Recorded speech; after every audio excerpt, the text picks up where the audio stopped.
ঘূর্ণিঝড় রিমালের আঘাতে জেলায় ক্ষতিগ্রস্ত হয় 11 কিলোমিটার বেড়িবাঁধ। বেশিরভাগ এলাকায় তার সংস্কার হলেও এখনও পুরোপুরি সংস্কার হয়নি বিচ্ছিন্ন দ্বীপ উপজেলা মনপুরার প্রায় 3 কিলোমিটার বাঁধ। এতে জোয়ারের সাথে লবণ পানিতে প্লাবিত হচ্ছে কৃষকের আউশ, সবজি ক্ষেত ও গ্রীষ্মকালীন ফসল। এতে কাঙ্ক্ষিত ফসলের উৎপাদন কমে লোকসানের শঙ্কায় কৃষক। দূষিত লবণ পানি ঢুইকা দেশের ভিতরে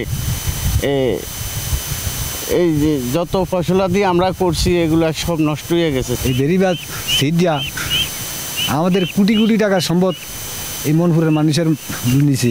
বেড়িবাঁধ ছুটটা আমাদের লবণ পানি ঢুকে আমাদের পুকুরের মাছ গেছে, মানুষের ঘর গেছে।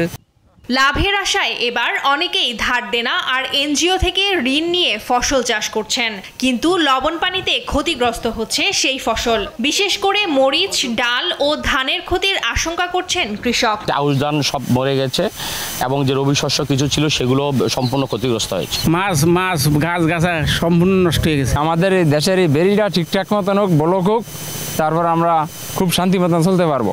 যদিও ক্ষতিগ্রস্ত বাঁধ মেরামতে কাজ চলমান রয়েছে বলে জানায় পানি উন্নয়ন বোর্ড। প্রকল্পের নদী তীর সংরক্ষণ কাজ অলরেডি আমরা শুরু করেছি। ইতিমধ্যে মুজিবনগর অংশের কাজ 90% সমাপ্ত হয়েছে। মনপুরা অংশের উত্তর প্রান্তের কাজ চলমান আছে। আস্তে আস্তে আমরা দক্ষিণ প্রান্তের দিকে চলে যাব।